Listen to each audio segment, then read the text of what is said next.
दिवस या राज्यासाठी अतिशय खास, कारण हा दिवस आहे महाराष्ट्र दिनाचा। याच दिवशी महाराष्ट्र राज्याची स्थापना झाली होती।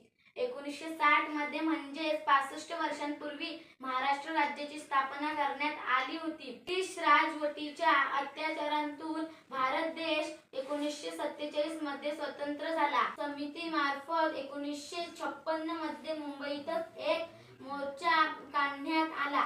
या मोर्चावर पोलिसांनी गोळीबार केला आणि त्यात 106 कार्यकर्त्यांचा मृत्यू झाला होता आणि इथूनच संयुक्त महाराष्ट्राच्या लढ्याला आणखी प्रखरपणे चालना मिळाली। हेच प्राण गमावणारे कार्यकर्ते ठरले महाराष्ट्राचे 106 हुतात्मे। Okay, sit down, clap.